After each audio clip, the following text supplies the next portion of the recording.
haleluya. Haleluya. Abo turi kumwe haleluya. Betulina wo mu haleluya. Yesu nashimwe cyane. Yesu yebazwe nyonyonyo. Aha tube hano haleluya. Haleluya. Mundebe haleluya. Tumulire haleluya. Yesu nashimwe. Yesu yebazwe. Abo turi kumwe haleluya. Betuli wo mu haleluya. Harabataraza haleluya. Waliwo batana bakujya haleluya. Imana ishimwe cyane. Mukama Katonda yebazwe nyo. Tusome ijambo ry'Imana. Tusome ikigambo cya Katonda. Ubutumwa bwiza. Ingire enongi. Bwanditswe na Mariko. Yawandikirwa umusajja gwe bita Marko. Ibice byaho ni bine. Esuranya. Imana ibaha umugisha. Mukama Katonda bawo mukisa. Umve iki Imana ivugana natwe. Turire Katonda cyayogera nafe. Murakakanya k'uyu mugoroba. Mukasera kalera kaongesi kalero. Ndabakiriye mwese. Baniriza mwina. Mwakoze kuza. Mwebalo kujja. Mwiyumve mikaze. Muwulire kalibu. Kuri uyu munsi wacu wa kabiri. Ku lunaku lwaffe olwokubiri. Gusenga Imana. Lw'okusaba. Ntago usigara nk'uko wari uri. Togenda sigara nga wabadde. Mbere y'Imana ni heza. Mu maaso ga Katonda walungi. Ibice bine umurongo duheraho n'uwa 35. Esuranya olunyiri lwa 35. Turarangiza n'uwa 42. Tugenda kumaliriza n'olunyiri lwa namugumu. Reka Mama Ange. Eka Mama Ange atusomereyo mu linnya lya Yesu. Ubutumwa bwiza uko bwanditswe na Mariko. The book of Marko. Ibice bine 3. Chapter 4. Verse 35 up to 41. 3 sorry.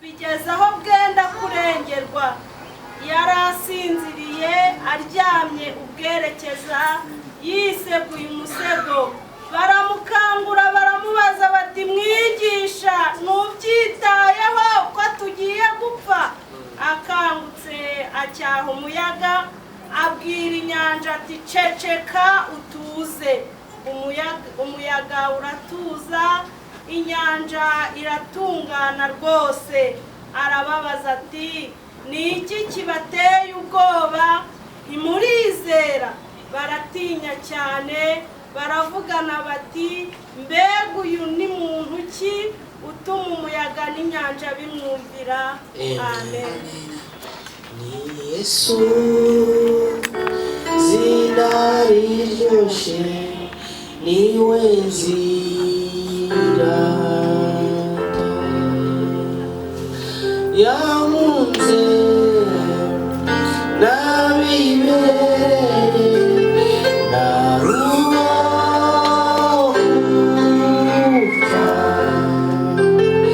niwe wa uje n'Imana unashima Yesu zinariryoshye niwe nzira Yesu zinariryoshye niwe nzira kandi yemwe Yesu zinariryoshye niwe nzira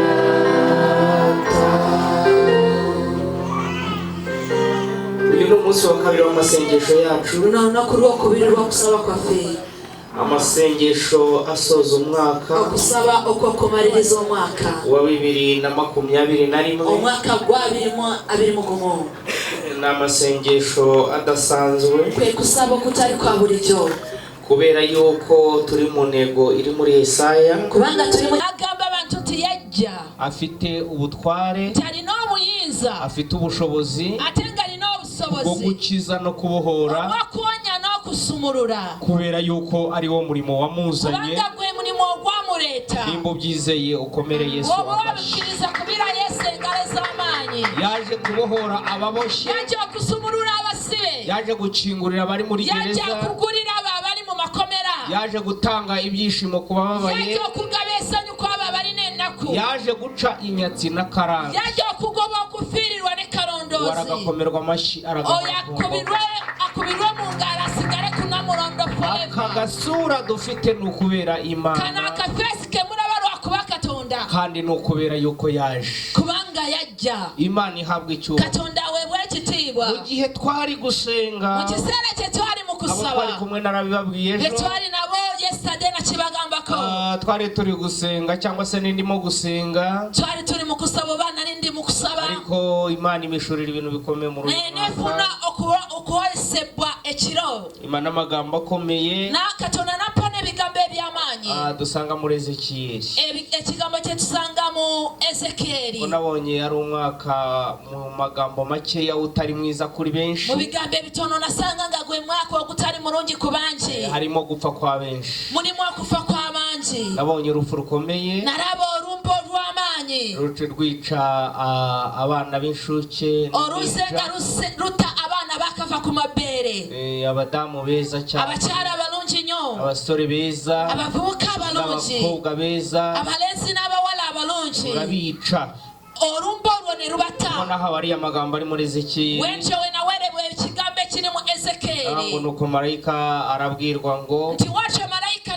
naburirwa wacu atambuke mu murwa ntayite mu kibuga ashyira ikimenyetso ateka akabonero ku ntore z'Imana zitakira ku manywa na nijoro kubaronde bakatonda bamukabire misana n'ekiro aho bisobanura kuri abo ngabo bo aho kitegeza kwabo umurimbuzi naza azatambuka oyagenda okutawa nayitawo agenda kwitaho tagenda bata ariko abadafite ikimenyetso naye aba batari n'akabonero ako bafite ibyago bari n'emitawana kandi bafite amakuba ate bari n'ebizibu kuko urupfu rwaje niruki kubanga orumbe rwaze teruzanya mwebwe mwicaye hano mwene n'abatuje wano naravuze ngo nimuze dusenge nabagamba ati mujye tusabe kugira ngo Imana ibohora abantu Katonda asobora kusumurura kugira abantu ngo Imana ikize abantu Katonda asobora kuwonya abantu ntabwo ndi bubihagarike sigenda kiyimiriza kugira ngo dusenge tusobora kusaba hano kugeza kuwa gatanu turi wano paka runaku rw'okutaano saa moya za nimugoroba sawa imwe z'akawungezi dushimira Imana yuko yaturinze gatubabaza Katonda kubanga yatukuma mwaka kandi bona iki cyumweru tuyereka ibibazo byacu ate neno wiki nga tumuraga ebisibo ndetse byaffe n'ibyifuzo byacu n'ebyetaago byaffe kugira ngo Imana ibikemure Katonda asobora nari kubijyamo nababwiye ngo icyifuzo cya mbere nari nabagamba tekyetaaga ubwo ekisooka tuzandikira Imana ni mwebwe tugenda kwandikira Katonda ukubwira Imana ngo Mana kugambe Katonda ati Katonda uzame iherezo ryiza pa enkomerero ennungi icyifuzo cya kabiri ekyetaaga ekyokubiri nabonye kandi nyine kye nalaba ate muri iryo yerekwa mukwolesebwa okwo uko dukwiriye gusenga titusaanidde okusaba tugasaba uburinzi bw'Imana tusaba obukungu bwa Katonda kuffe kugira ngo tuzabashe gutambuka tusobole okuyita ogwo omwaka ogugenda okujja urupfu ruzaba ruje olumbe we runaaba ruze kwica rutababarira nga ruli mukutta terusonyiwa gatoranya nga terugenda kulonda kiki kyoli myaka ufite cyangwa emyaka amafaranga gyolina oba sente zolina Imana izaturengera Katonda atuyambe kandi Imana yabihishuye ati Katonda yabibikula yari ifite umugambi mwiza yalina enteekateeka wo kugira ngo ennungi abayibarengere kyabaye asobole obayamba Imana ihabwa icyubahiro Katonda weebwe ekitiibwa Yesu nashimwe Yesu yeebazibwe ndashaka uyu mugoroba njagala kawungezi ka leero n'ubundi dusenge ko ari cyo ate cyatuzanye neera tusabe kubanga kye ariko kyatuleese dusengere mu ijambo naye ry'Imana tusabire mu kigambo kya tuvuga Katonda ngo Imana ihagarike nga tugamba nti Katonda ayimirize imiyaga empuyaga n'imiraba n'amayengo mu buzima bwacu mu bulamu bwaffe mu miryango yacu mu famire uyu zaffe mwaka ugiye guno kuza omwaka ogugenda kujja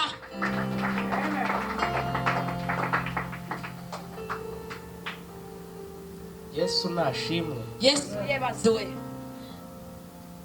ariko turi kumwe tuli wamu nari mvuze ngo dusenge batengamye nti tusabe imiyaga irahari empuyaga weziri imiraba irahari ni ukuri n'amayengo wegali ddala kituufu kandi murayibona ate mu biraba byonna ejo bundi rwose juzi mugenda biraba murayibona mugenda biraba ebyo ariko dusenga Imana naye tusabe Katonda Imana ihagarika imiraba Katonda ayimirize mu buzima empuyaga bwacu ku bulamu mu bwaffe miryango yacu mu famire mu zaffe mihamagaro yacu mu kuritibwa kwaffe Imana itanga ituze n'amahoro kugira ngo ubuzima bwacu bubashe gukomeza. uburanga bwafe usobora kugenda mu maso. Imana ishimwe. Katonda yebasiwe. Mu magambo y'Imana twasomye mu bigambo bya Katonda bye twasoma atwibutsa ivuka rya Yesu, ebigambo bitujukiza okuzalibwa kwa Yesu. Nkuko twabonye uko benshi bizihiza uwo munsi, ngawe twara abantu abangi bajja kusorwa olunaku, ndetse benshi bakawizihiza batazi n'icyo usobanura, ate abangi ne bajja kusorwa olunaku nga tebamanyi kye rutegeeza, batitaye no kuri wo, nga tebafuddeeyo ku lunaku olwo. ariko naye nubwo bimeze gutyo, niwakuba tebiriwo ebityo, twebwe abizera Kristo abakiriza Kristo tuzirikana yuko isi yabonye umucunguzi, tujukira nti ensi yafuna omununuzi, kandi twabonye neza yuko ate twaraba bulungi nti Yesu yaje mbere y'imyaka 700. Yesu yajja after 700 years, abahanuzi barabihanuye bamuhanuyeho, nga banabbi babiragura bamuragurako, hanyuma yaza akaza hano mu isi muri bwa buryo kandi tuzi, weyamana najja wano ku nsi mu ngeri eri gye akamara tumanyi, imyaka 30, n'amala emyaka 3, kuko ariyo mategeko y'Abayuda yari byali yemewe biragiro by'Abayuda byali yuko bikirizibwa, umuntu yakora ivugabutumwa omuntu akwiye asobola kubuulira imyaka. enjiri nti awezeza emyaka 3. Ibyo rero ebyo byatumye aza byaleetera Yesu yisobanura uwo ari we yenyonyola kiki imbere kyali y'abantu, mu maaso g'abantu, ariko abantu naye ntibabyemera. abantu tebabikiriza. Ndashaka mbere y'uko dusenga, kyagala nga tetunaba hari kusaba, ikintu gikwiriye waliwo ekintu ekisaanidde utaramara kumenya nga tonnaba kutegeera usenga uwo ari we, gw'osaba yaani, umenye ubutware afite, tegeera obuyinza bw'alina, umenye ibyo ashoboye tegeera kandi by'asobola, bishobora guhinduka mu buzima tewali bwawe, kisobola kukyuka mu ariko bulamu bwo. numara kumenya Naye wonamala icyo okutegeera yavuze ki kye yayogera, yuko umwuka w'Imana ari kuri we, Omwoyo wa Katonda ali kandi kule, yasigiwe ate ye baamufuga kubohora imbohe, okusumulula abasibe, gutangaza umwaka w'imbabazi. okulangirira omwaka aho nubimenya hari icyo yakumarira, ariko nutabimenya uzasigara nk'uko baruzi. Ariko hari impamvu dusenyera mu ijambo, ni ukugira ngo tubanze kumenya imbaraga ze n'ububasha bwe, ibyo ashoboye n'ibyo adashoboye. Ikindi ekirala ntabwo ushobora kuvuga ngo Yesu mbohora, tosobola gamba nti Yesu nsumulula, ariko mu by'ukuri naye nga tara mazima utaramenya aho ubohewe gye wasimbirwa n'icyakuboshye. n'ekyo ekyakusiba. Muri kunyumva neza? mumpulira bulungi. Haleluya. Haleluya. Yesu yebaziwe. Mana nishimye, ndetse gucuranga sokolinde kukuba ebyuma, ntabwo ushobora tosobola kubohoka utaramenya aho wabohewe okusumulula nga n'ikikuboshye. tonaba kutegeera gye wasibirwa na kiki ekikusibye. Ntabwo washobora Tosobola kubwira Yesu ngo hagarika umuyaga mu buzima okugamba bwawe Yesu nti yimiriza empuyaga mu bulamu bwange, utaramenya umuyaga uhora uguteragirana hirya no tonaba hino. kutegeera empuyaga ekulumba gy'eva. Ntabwo byakunda, Tekisobola kola, ntabwo byashoboka. tekisoboka. Urasabwa kubanza kumenya iki? Olina okutegeera ki, Urabanza kumenya aho wabohewe, olina okutegeera umenya gye wasibirwa, ikikuboshye, utegeere kiki ubanza ekyakusiba, kumenya icyo ukeneye, osooka kutegeera kiki kyewetaaga, kandi nurangiza ate omala umenye n'uwakubohora n'oyo n'uwagukiza, asobola kusumulula, n'oyo asobola kuwonya, imbaraga ze, amaanyi ge, ubushobozi bwe, obuyinza bwe, icyubahiro cye, ekitiibwa kye, ubundi kubohoka birashoboka. deni kusumululwa kisoboka. Imana ishimwe. Katonda yeebaziwe. kubohoka bigira gute? Okusumululwa kikola kitya? Bigira gute? Kisoboka.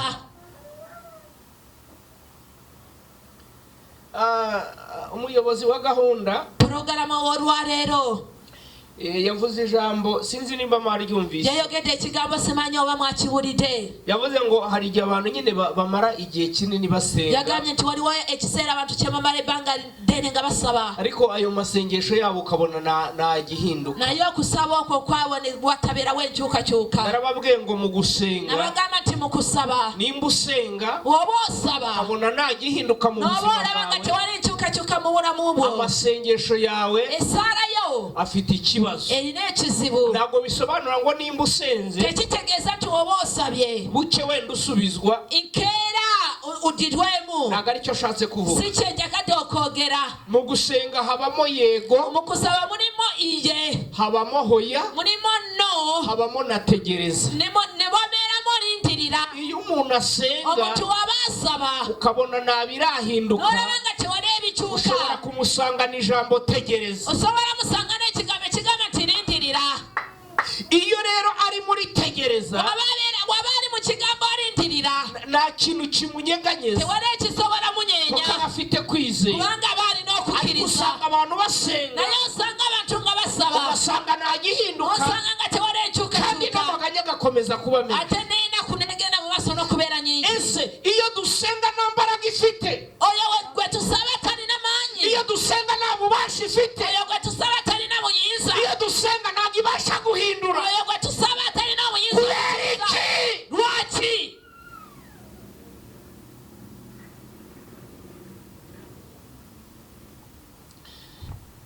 Ntabwo muraho Muri mutya, muraho muri mutya. bukede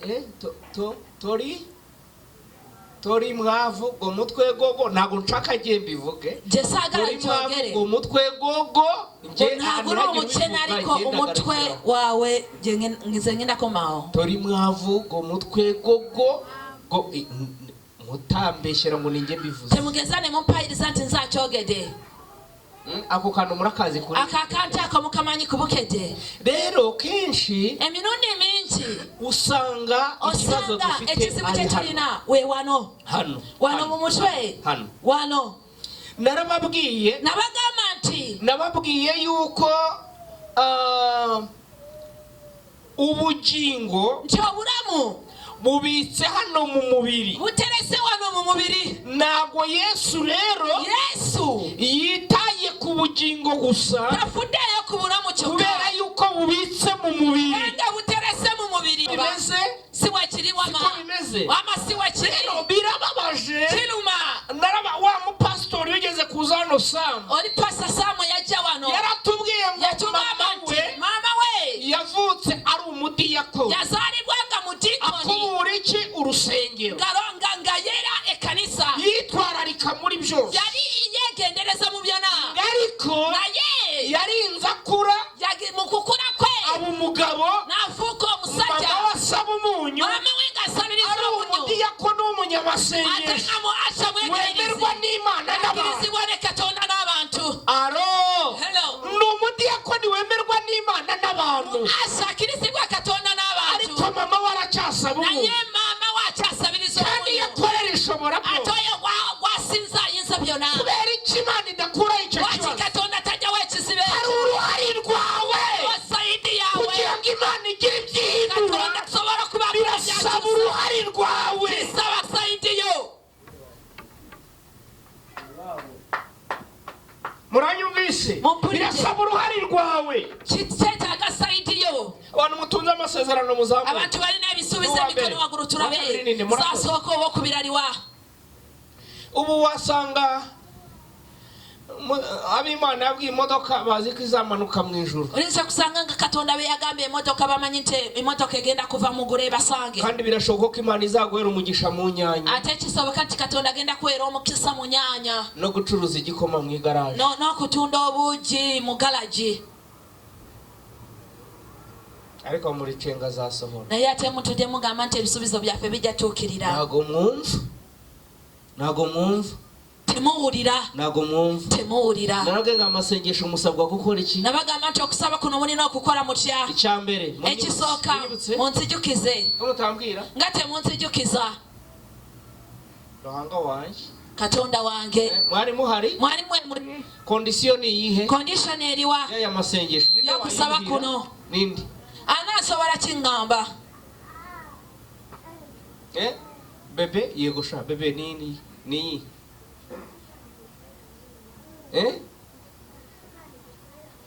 kondisiyo yego Condition.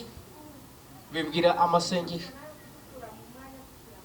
Aha nibyo, ariko kondisiyo navuze Imana yambwiye ni iyihe? Je yagamba Katonda je yamugamba Nindi? yeriwa. Yego Mama Diana.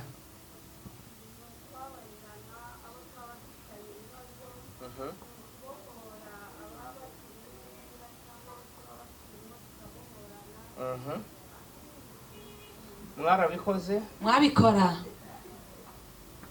Murakoze. Mwibare.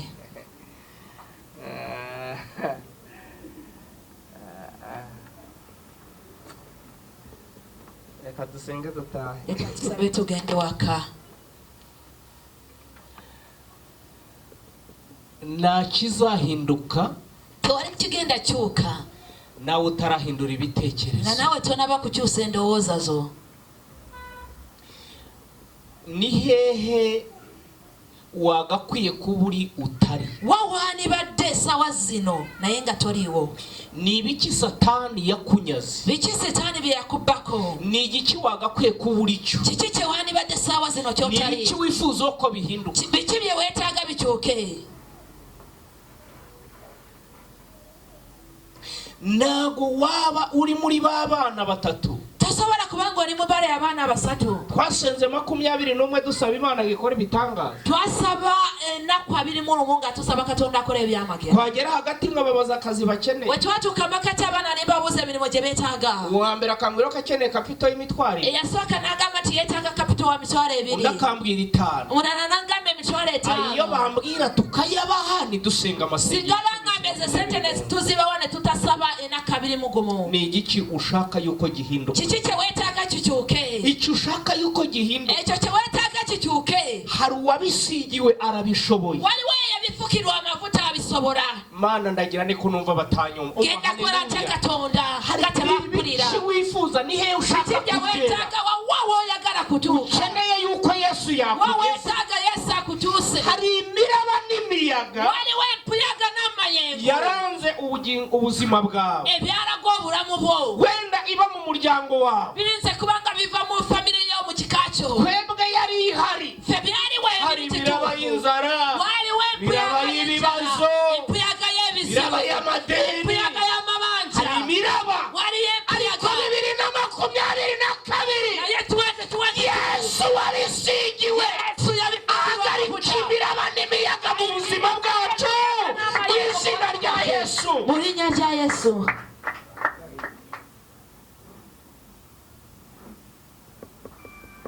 Yesu nashimwe cyane. Yesu yebaziwe nnyo. Yesu nashimwe. Yesu yebaziwe. Hari imiraba. Waliwo empuyaga n'amayengo. Muri bangahe hano se mwacuruje mu gahombo uyu mwaka? Bameka mumwe mwatunda ne mufuna amagoba ne Muri bakeya. mufiirwa. Gira ngo muri bakeya. Bameka Nako muri mwafiirwa. bakeya. Temuli batono muri bangi. Kubera iki? Lwaki? Kubera iki byabayeho? Lwaki byabeerawo? Hari imiraba yagaragaye. Waliwo empuyaga n'amayengo byalabika. Hari imiyaga yagaragaye. Waliwo empuyaga eyalabika n'amayengo. Iyo yatumye mucuruza muraho. Ebyo bye byabaleetera okutunda ne mufiirirwa. Imiyaga. Mpuyaga. Si miyaga. Mpuyaga. Si miyaga. Si mpuyaga. Uje imyaka ingahe? Otunze emyaka Ukoze emeka. imyaka ingahe? Ukoze emyaka Iyo emeka. ni imiyaga iba mu buzima bwacu. Mpuyaga eri mu bulamu bwaffe. Ariko uyu mugoroba Naye akawungeezi ka iki leero. cyumweru Eno wiiki. twaje imbere y'Imana. Twaze mu maaso ga Umwami Katonda. Imana ahagarika iyo miyaga Kayimirize kugira ngo empuyaga eyo. ubuzima bwacu bugende Obulamu neza. bwaffe Uyu butambule mwaka bulungi. ubitandukaniro ubyitandukaniro n'iyindi myaka. Mwaka gubeere gwa Kubera iki? emyaka emirala. Twabaye imbere y'Imana Twabeera mu maaso ga ishobora Katonda ayinza byonna. byose.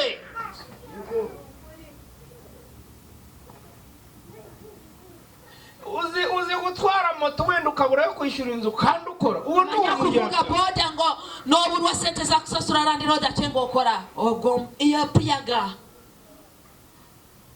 Uzi kurambagiza akarongora abandi. Iyo nayo ni imiyaga. Omanyi okukwana omulala n'akutwala omuntu wo. Oh, iyo nayo empuyaga.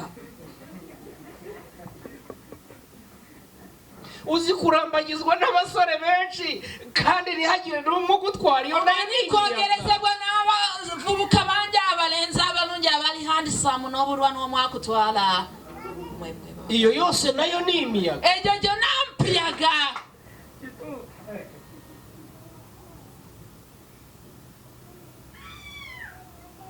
Uzi kwiga buri munsi ugahora utaha. Iyo nayo ni imiyaga. Omanyi kusoma buli lunaku ng'oddayo. Iyo nayo mpuyaga. ubwo ndavuga bakwirukanye abo ndi mukugamba nga bakugobye school fees. Bene data nshuti z'umusaraba, abolugana mikono gy'omusaraba, hari Yesu waje kubohora imbohe, nga wali Yesu yajja okusumulula abasibe. yemereye umugoroba tukamuhamagara, lwaki temunzikiriza akawungezi akaza agahagarika iyo miraba, ate nayimiriza abana b'Imana tukabona umutuzo, abana ba Katonda ne tufuna obukakamu.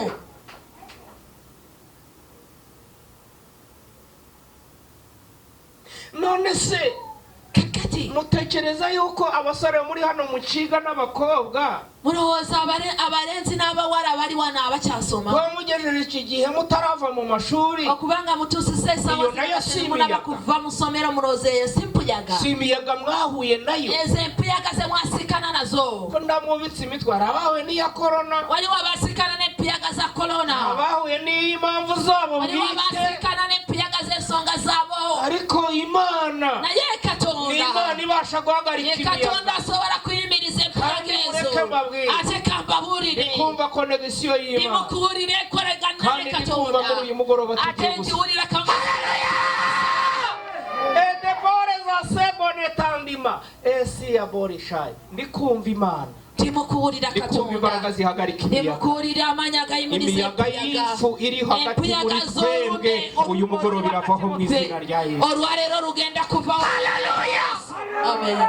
Pere daitakose Imana ishimwe. Katonda yebazibwe. Yamara imiyaga irahari, empuyaga weziri nubwo abantu batayibona ariko irahari. ewakubadde empuyaga abantu Hari iyo tebaziraba, munsi waliwo empuyaga mwahuye nayo, zemwasikana ariko nazo, hari n'iyo mutazi. waliwo n'ezo ze Uyu munsi turasengera niyo tutazi, kusabira mwezo kandi nayo Imana irayihagarika. ate n'ezo Katonda agenda ziyimiriza, Data arayihagarika. kitaafu agenda yimiriza empuyaga Data ezo, arayihagarika. kitaafu agenda ziyimiriza. Ndikumva akarimbo kaje kamwe Ndimukurira akarimbo kagamba ati, kaza mu maraso ye. waliyo amaanyi ag'ebyamagero mu musaayi gwa Yesu. Niduteze gutinya habe na gato, kuko ubuzima bwacu muri we, haba mu byago ndetse no mu makuba, aturindisha imbabazi agira, haba mu byago ndetse no mu makuba, aturindisha imbabazi agira.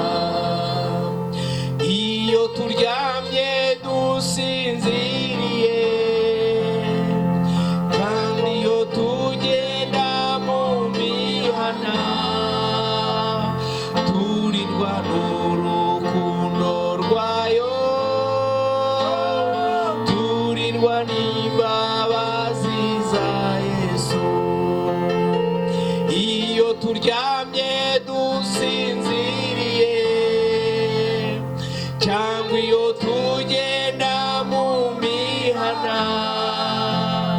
turindwa n'imbabazi zayo, turindwa n'urukundo rwa Yesu. Niduteze gutinya habe na gato, kuko ubuzima bwacu muri we, haba mu byago ndetse no mu makuba, aturindisha imbabazi agira, haba mu byago ndetse no mu makuba, aturindisha imbabazi agira. Ndikumva Imana. Haleluya, ndimukuwulira Katonda. Haleluya, haleluya, haleluya. simbawulira. Haleluya, Mutiyalegeyo. haleluya, Haleluya. haleluya. Haba mu byago ndetse no mu makuba, aturindisha imbabazi agira, haba mu byago, haba mu byago, aturindisha imbabazi agira. Shimwa Yesu. Wibale Yesu, Shimwa Yesu. wibale Yesu. imiraba ni myinshi, amayengo wegali mangi, imiraba ni myinshi, amayengo wegali mangi, kandi ndayabona ate ddala mazima amayengo ubuzima bwacu, galaba kubulamu bwe. ariko uyu mugoroba ni mwiza. naye akawungezi kano kalungi, mureke dukangure Yesu, muleke tuzukuse Yesu ahagarika umuraba, ayimirize amayengo ne puyaga. ibyo nyuramo biruhije nshuti, n'iby'igihe gitoya n'ibihoraho, ntibigatume uteshuka ngureka Imana, Mana idahemuka jya uyizera, yasezeranye kizabana nawe no mu bihe nk'ibyo biruhije,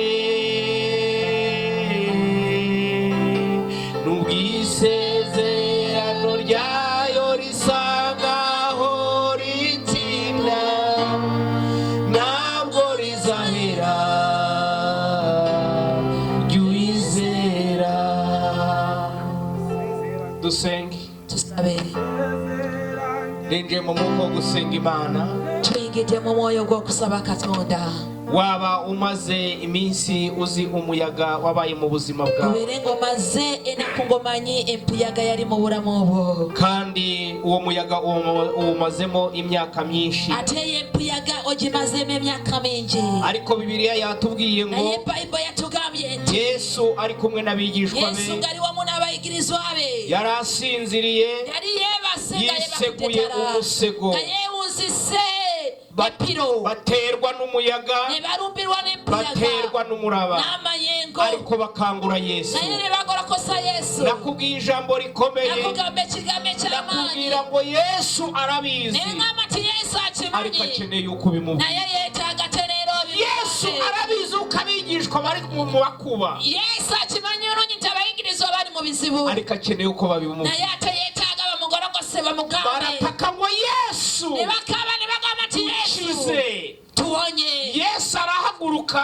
Yesu n'ayimuka, acyaha umuyaga, n'agoba empuyaga, acyaha umuraba, n'agoba n'amayengo, uraceceka rwose, nabyo n'ebisirika, uratuza, n'ebikaasi aba n'ebisirika, mwihumure n'amahoro. wabeerawo Uyu mugoroba, n'emirembe. uyu mugoroba Kanaka hari umusaruro. imiyaga myinshi Waliwo empuyaga iri mu nyinshi buzima bwacu, eri mu bulamu mu bwaffe, bana bacu, mu baana mu ngo baffe, zacu, mu maka mu gaffe, matorero yacu, mu mu makanisa bihugu gaffe, byacu, mu ggwanga dusenge, lyaffe, tusabe Yesu Yesu ahagarika iyo miraba, ayimirize tuba amahoro, amayengo ago tubeere Imana itugirire mirembe. neza cyane. Yesu atukole bulungi nnyo. Dusenga Imana, tusabe Katonda, dusenga Imana. tusabe Katonda. N'uwuhe muyaga wifuza yuko Yesu yahagarika? mpuyaga ki gy'oyagala Yesu ayimirize?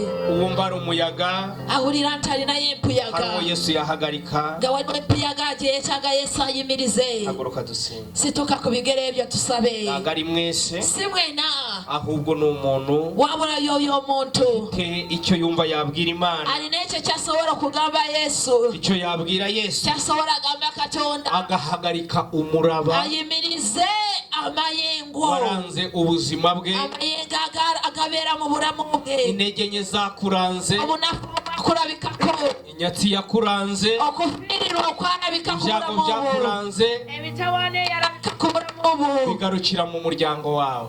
paka ku famire yo. Haguruka tubibwire Yesu. Yimuka tubigambe Isengesho Yesu. rya mbere Esaala esooka ryo gusaba Imana imbabazi. y'okusaba Katonda Tubanze ekisonyiwo. dusenge, tusooke tusabe. dusabe Imana imbabazi. Tusabe Katonda Aho atusonyiwe. wakiraniwe hose, bwe wakora bubi wonna, habwire Yesu, wagambe Yesu, ubwire akubabarire. mugambe akusonyiwe. Reka dusenga Imana Leka tusabe Katonda mu izina rya Yesu. mu linnya lya Yesu. Ese murahari? we muri Yesu nashimwe. Yesu yebaziwe. Haleluya. Haleluya.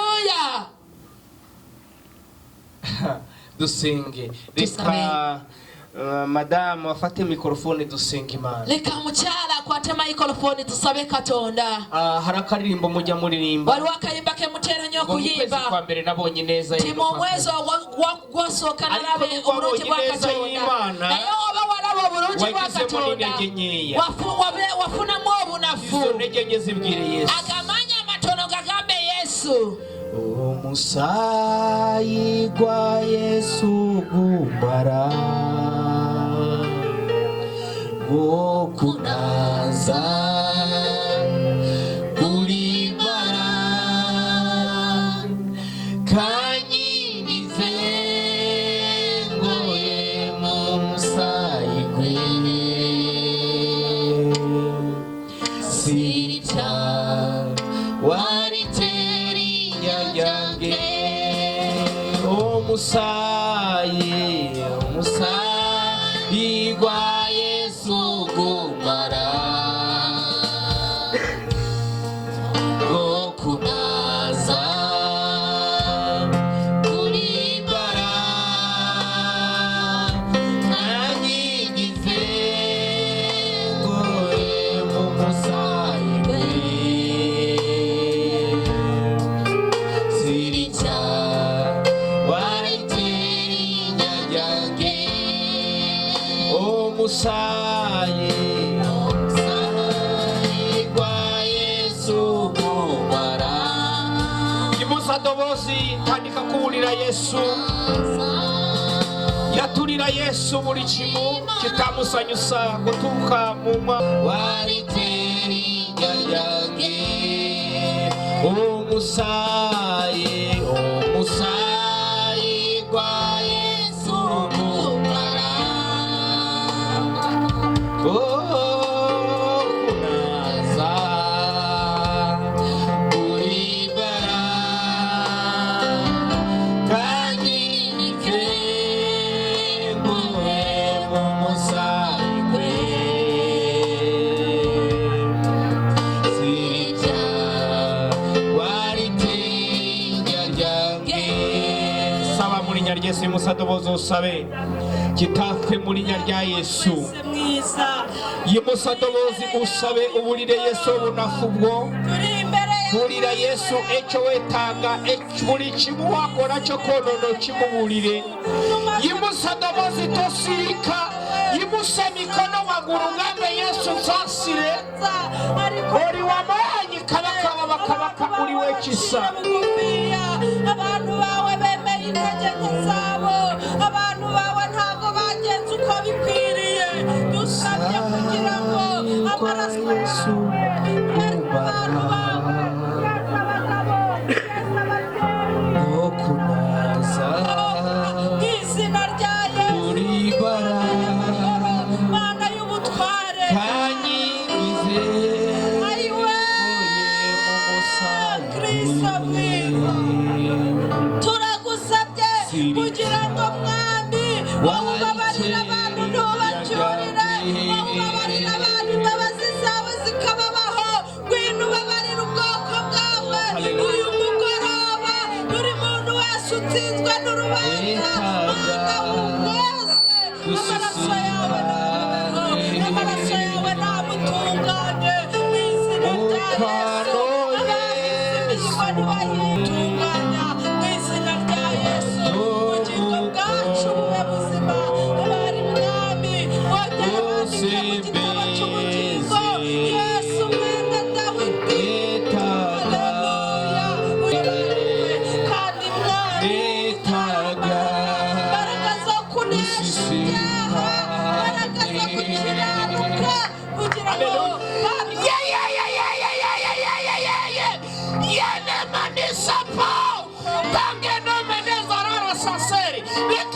basisikane n'imbaraga zawe reka abakobwa bahure n'imbaraga zawe imbaraga za Yesu dirigide goze nayo pale na yiserere turagukeneye uyu mugoroba turagushaka uyu mugoroba turagukeneye abantu bawe baragukeneye abagabo baragukeneye babyeyi turagushaka basore n'abakobwa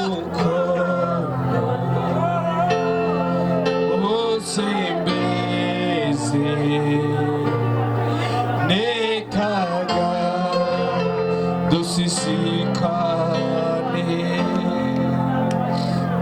dusisikane Yesu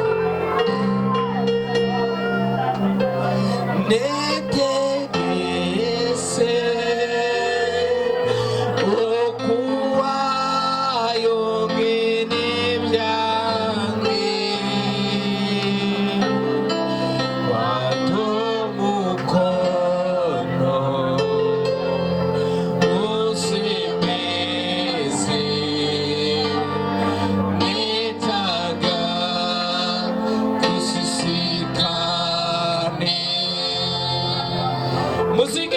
duhamagara Imana muzigere Entebe muzijewo tuyite Katonda muhaguruke tukore mugerekeranye izo Katonda. ntebe duhamagara Imana Muyimuke entebe muzikate wa mutuko. Sebeze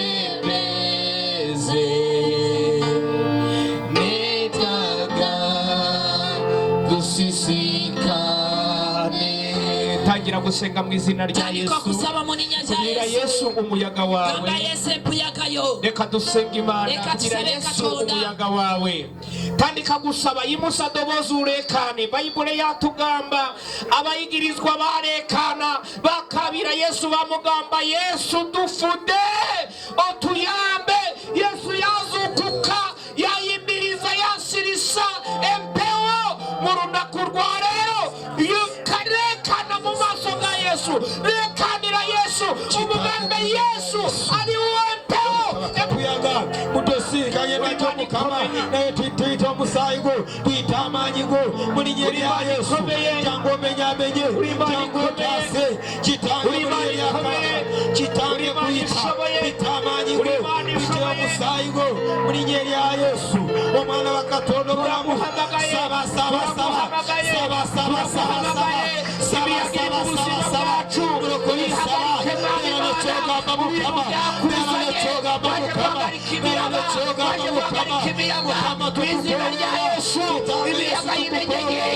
imiraba y'ibyaha iyo turayirukanye yarenze abantu bawe yayoboye abantu bawe iyo turayirukanye mu izina rya Yesu Mana w'inama w'Imana imiraba y'ubukene imiraba y'amadeni imiraba y'ubutinde imiraba y'uburwayi iyo turayimenagura iyo turayamagana iyo turayambura ububasha mu izina rya Yesu Mana w'inama w'Imana twita amaanyigo muri nyeri ya Yesu zirakomeye imbaraga zawe zirakomeye imbaraga zawe zirakomeye imbaraga zawe zirakomeye turaguhamagaye muri aka kanya mu izina rya Yesu imbaraga zawe reka zikora imirimo imbaraga zawe reka zikora ibitangaza imbaraga zawe reka zitsinde imbaraga zawe reka ziganze mu izina rya Yesu Imana y'imbaraga buri kabaka osanida amatendo osanida okuyimba buri kitange kabaka twita amaanyi g'omuwe mutukufu twita amaanyi g'omuwe mutukufu kitange Yesu jangu okulembere jangu owonya abalwadde jangu otaase jangu mukama jangu osumulule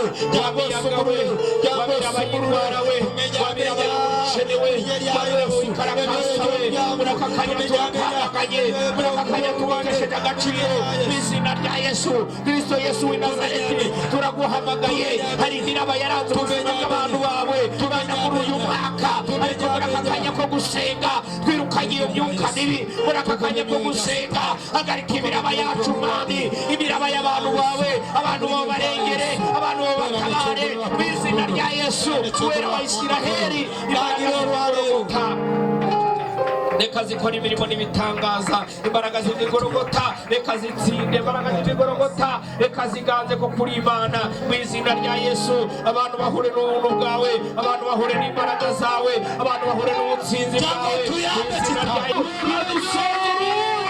Yesu tugukomeye amashi tuwosanide mukamo wamanye n'amatendo muri rya rya Yesu Mana Katonda umuramo amen tugihagaze tugiye kwirukana umwuka w'urupfu hano hari abantu batatu bari guhigwa n'urupfu cyane wano makati mufe muri abantu batatu ngo rumbe ruri mu nyonyonyo timuseme mikono tugobo urumbo rwo muri nya ya Yesu Katonda wamanya manti Imana ishobora byose Imana ivuga bikaba Katonda yogerane bibera ivuga bigakomera Katonda yogerane binwera turabizi warupfuwe tubanyitera urumwe nagukamba icyubahiro tofe kitiba nagukamba amafaranga tofa sente ariko utinya amasengesho utinya abana b'Imana ndakwirukanye muri iri torero ndakwirukanye mu bantu b'Imana ndakwirukanye mu miryango ndakwirukanye mu gihugu mu izina rya Yesu urupfu nirugende urupfu nirugende urupfu nirugende urupfu nirugende ruve mu bana bacu nirugende mu bo twashakanye